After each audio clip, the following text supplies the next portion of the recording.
United States cruiser, the Biloxi, goes down the ways. The third ship of her class to be launched from this one shipyard within the year. Months ahead of schedule, too. Typical of the job American shipyards are doing on both the Atlantic and Pacific coasts.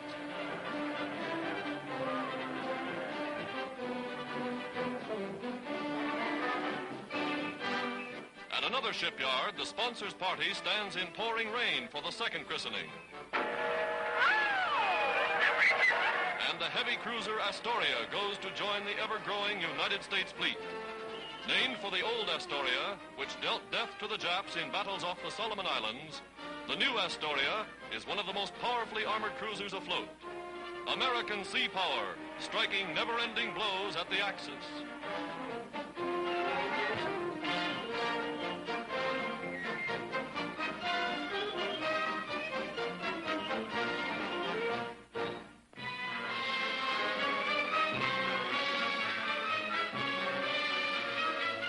Harnessing the rushing waters of the Cagney River, Canada is completing a mammoth war project capable of producing more power than America's mighty Boulder Dam.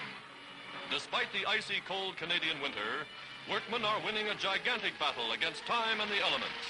Already they're a year and a half ahead of schedule. Here goes 41 tons of TNT.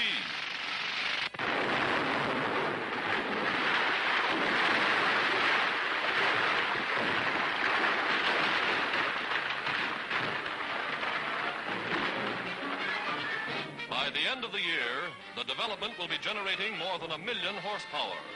Power for the Dominion's great aluminum industry. For when these power lines begin to hum, Canada will lead the world in the production of aluminum.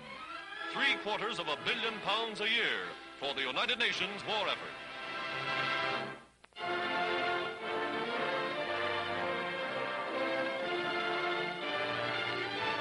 In America, Red Cross volunteers are busy packing boxes of food and medicines for Allied prisoners of war. Boxes containing vitamins, canned meat, coffee, cigarettes, matches, soap. This four-masted Portuguese bark, manned by a neutral crew, is one of several ships especially chartered for the voyage. Its safe passage guaranteed by all belligerent nations. A cargo of mercy for Allied soldiers and civilians wherever they are.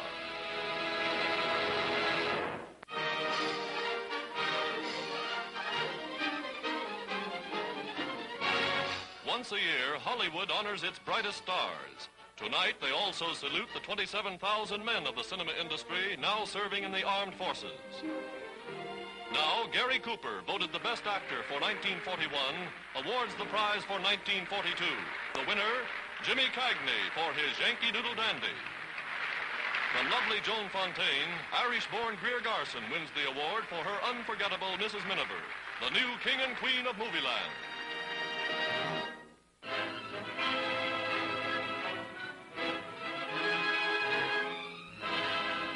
Ten years ago, a disastrous forest fire swept through 400 square miles of this vast western American timberland.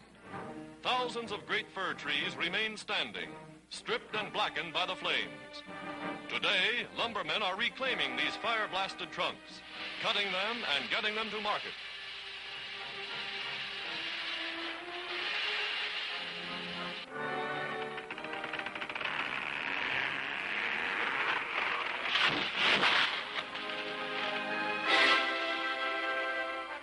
Powerful equipment and skilled lumberjacks turn the wasted and once forgotten land into a beehive of activity.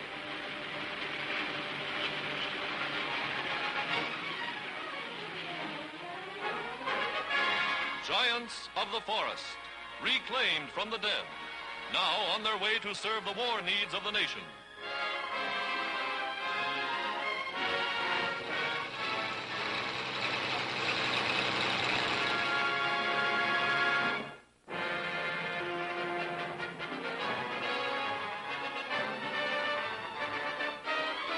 Smart young ground crews of the Royal Australian Air Force on parade.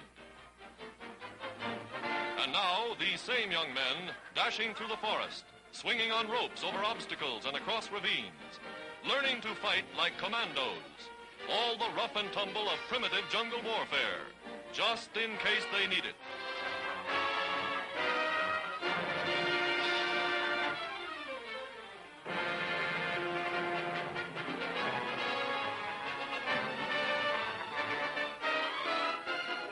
simulated attack, Jap style.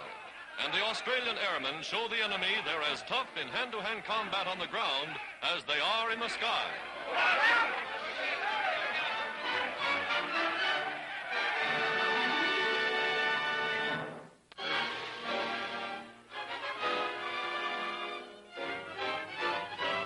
At an East African port, wives and children of Italians captured in Ethiopia are sent home by the British.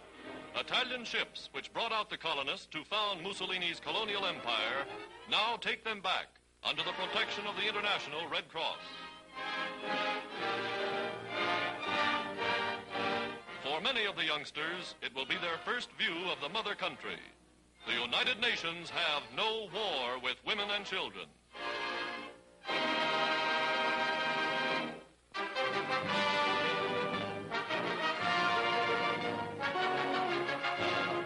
Stranger to American universities is Madame Chiang Kai-shek.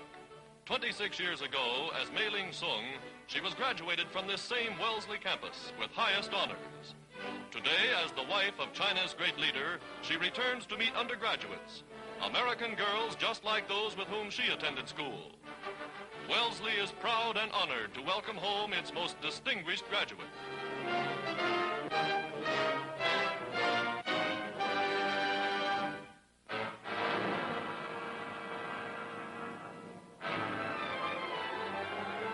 United States and Australian troops under General MacArthur advancing through the almost impenetrable jungle for the attack that ended all organized Japanese resistance on the Papuan Peninsula of New Guinea.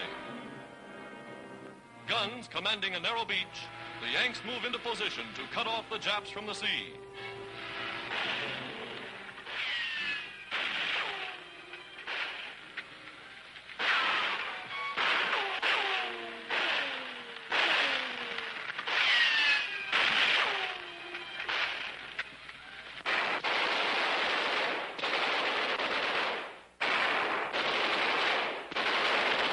Blasted from foxholes, from carefully prepared positions, 15,000 Japs were killed in this one campaign.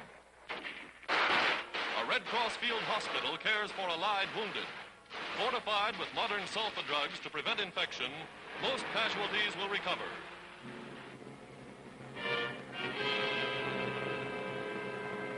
Thus, the first American offensive to be transported and supplied entirely by air power moves on to new theaters of operation. Army surgeons, sterilizing their precious equipment under the most primitive of conditions, have won a battle too. Their brave efforts have saved many lives, relieved much suffering. Along the trail, a Papuan hut run by friendly natives specializing in steaming tea, a welcome spot for battle-weary men. These Australian and American jungle fighters of General MacArthur have won a real victory. And what's more, they've proved they can beat the Jap in any kind of warfare.